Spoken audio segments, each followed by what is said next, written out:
Сәлеметсіңдер ме оқушылар? Бүгінгі сабақтың тақырыбы өз туым, жоба.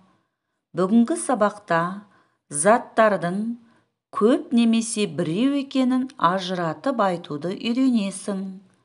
Жаңа сөздерге назар аударайық. Пішін, дөңгелек, ортасында, оң жағында, сол жағында. Оқушылар, жаңа сөздерді сөздік дәптерімізге жазып алайық. Бірінші тапсырма: пішіндерді анықта. Оқушылар, ойланайық.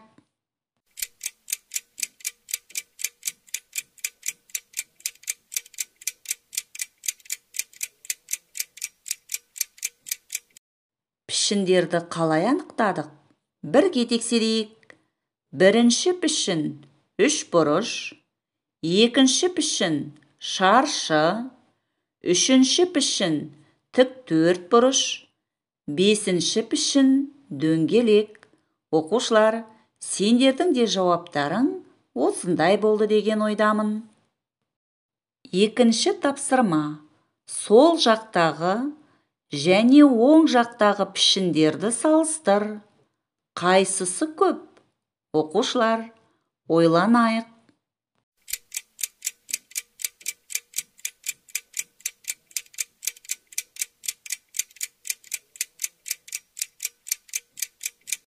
Пішіндерді қалай салыстырдық? Бірге тексерейік. Сол жақта үшбұрыш, оң жақта төрт дөңгелек. Оң жақтағы дөңгелектер көп. Сол жақта төрт шаршы, оң жақта төрт үшбұрыш. Екі жақтағы пішіндер тең. Сол жақта жеті дөңгелек, оң жақта алты тік төртбұрыш. Сол жақтағы дөңгелектер көп. Оқушылар, сендердің де жауаптарың осындай болды деген ойдамын.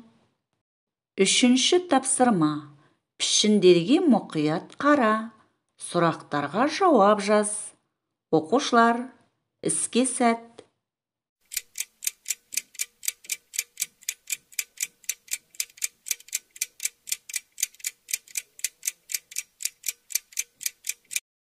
Сұрақтарға қалай жауап жаздық? Жауабын бірге тексерейік. Сары түсті дөңгелектер қайда тұр? Сары түсті дөңгелектер сол жақта тұр. Сары түсті дөңгелек қайда тұр? Сары түсті дөңгелек оң жақта тұр. Көк түсті дөңгелектер қайда тұр? Көк түсті дөңгелектер сол жақта тұр. Көк түсті дөңгелек қайда тұр? Көк түсті дөңгелек оң жақта тұр.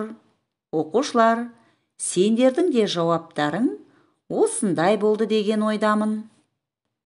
Төртінші тапсырма: суреттерге қара, сұрақтарға жауап бер. Мемлекеттік елтаңбаның пішіні қандай? Не бейнеленген?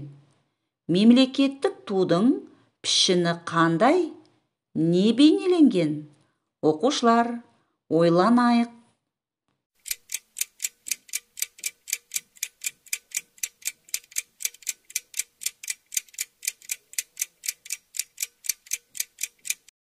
Сұрақтарға қалай жауап бердік? Өз жауаптарыңды біз ұсынған жауап нұсқасымен салыстырып көріңдер. Мемлекеттік елтаңбаның пішіні дөңгелек. Елтаңбада жұлдыз, қанатты тұлпарлар, шаңырақ, Қазақстан жазуы бейнеленген. Мемлекеттік тудың пішіні тік төртбұрыш. Онда күн, қыран, ою бейнеленген. Оқушылар, сендердің де жауаптарың сәтті шықты деген ойдамын. Бесінші тапсырма: мәтінді тыңда, керекті сөздермен толықтыр.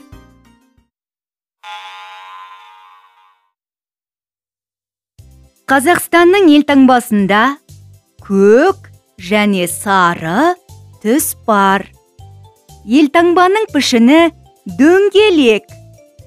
Бұл мәңгілік өмірді бейнелейді. Елтаңбаның ортасында шаңырақ тұр. Шаңырақ ортақ үй деген мағынаны білдіреді. Шаңырақтың оң жағында және сол жағында қанатты тұлпар бейнеленген. Тұлпар адалдық пен достықтың символы.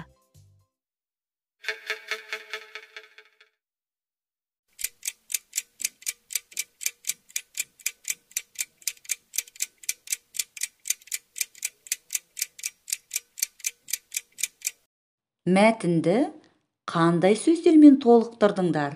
Бірге тексерейік.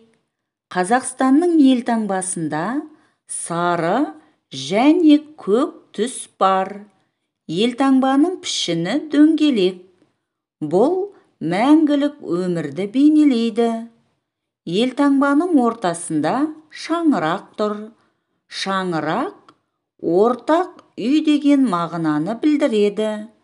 Шаңырақтың оң жағында және сол жағында қанатты тұлпар бейнеленген.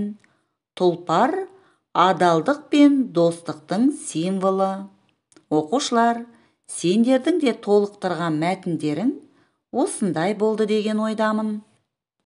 5-ші тапсырма. Ә нұсқасы. Туды сипаттап жаз. Сұрақтарды басшылыққа ал. Оқушылар, іске сәт.